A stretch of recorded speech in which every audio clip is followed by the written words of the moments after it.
प्रिय भक्तजनों, आज की कहानी बहुत ही ज्ञानवर्धक है, इसलिए इस कहानी को बहुत ध्यान से सुनिए। श्री कृष्ण और सुदामा जी की रोचक और अनसुनी कहानी। सुदामा जी ने एक बार श्री कृष्ण से पूछा, कन्हैया, मैं आपकी माया के दर्शन करना चाहता हूँ, देखना चाहता हूँ वो कैसी होती है। श्री कृष्ण ने उन्हें टालना चाहा, लेकिन सुदामा जी ने जिद पकड़ ली।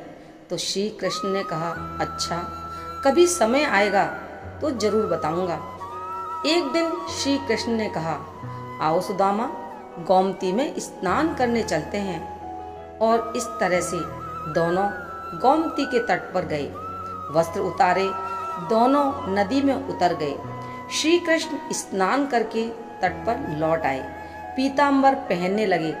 तब सुदामा ने देखा कि कृष्ण तो तट पर चले गए, मैं एक डुबकी और लगा लेता हूँ।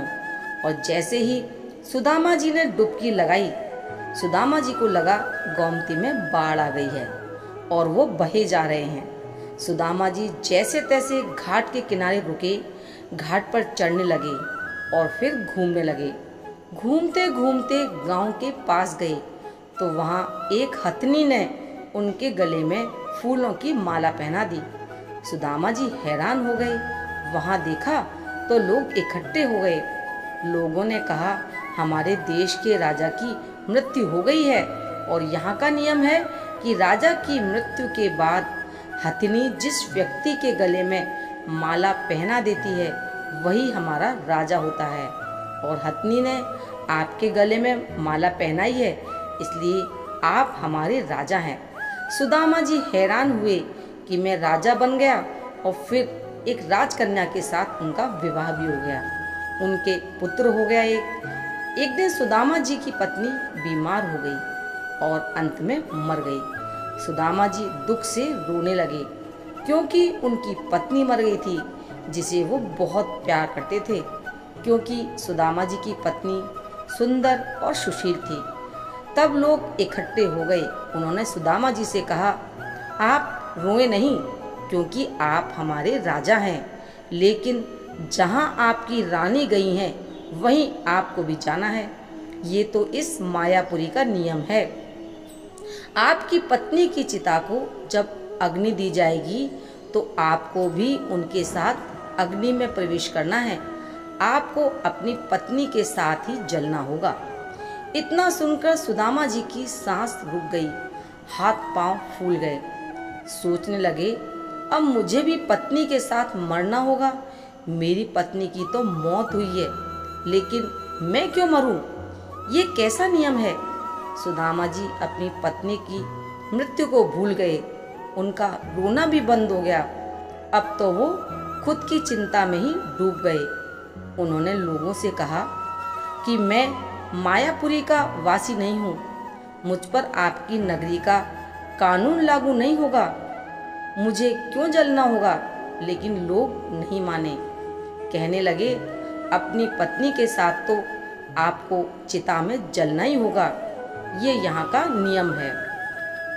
तब सुदामा जी ने कुछ सोचा और लोगों से कहा कि अच्छा, मरने से पहले मुझे एक बार स्नान करने दो। पहले तो लोग उनकी बात नहीं माने, फिर उनकी बात मानकर कुछ लोगों को उनकी निगरानी के लिए लगा दिया और कहने लगे, इनको स्नान करने देना, लेकिन ये भाग न जाएं, इस बात की पूरी निगरानी रखना। बेचारे सुदामा जी बार बार रोने लगते। सुदामा जी बहुत डर गए, उनके हाथ पैर कांपने लगे। वो नदी में उतरे, डुबकी लगाई और डुबकी लगाकर जैसे ही बाहर निकले तो देखा कि मायापुरी कहीं है ही नहीं।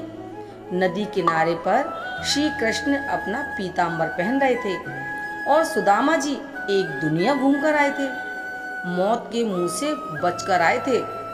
सुदामा जी नदी से बाहर आए, वो अब भी रो रहे थे। श्री कृष्ण जी बहुत हैरान हुए। वो सब कुछ जानते थे, लेकिन फिर भी अनजान बनकर उनसे पूछते हैं, सुदामा, तुम क्यों रो रहे हो? सुदामा जी ने कहा, कृष्ण, मैंने जो देखा वो सच था या जो मैं देख रहा हूँ वो सच है। तब श्री कृष्ण मुस्कुराकर कहने लगे कि जो तुमने देखा होगा वो सच नहीं था, स्वप्न था, एक भ्रम था, मेरी माया थी।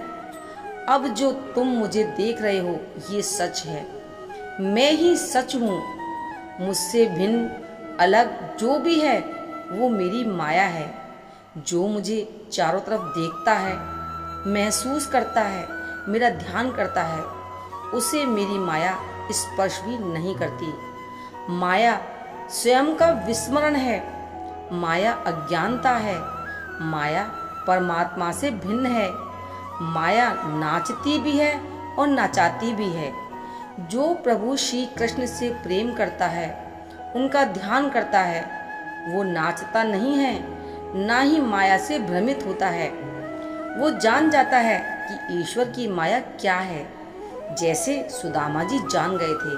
और जो ईश्वर की माया को पहचान लेता है वो श्री कृष्ण से अलग कैसे रह सकता है, ईश्वर से अलग कैसे रह सकता है। तो भगवान श्री कृष्ण और सुदामा जी की ये रोचक और अनसुनी कहानी आपको कैसी लगी, कमेंट करके जरूर बताएं। राधे राधे।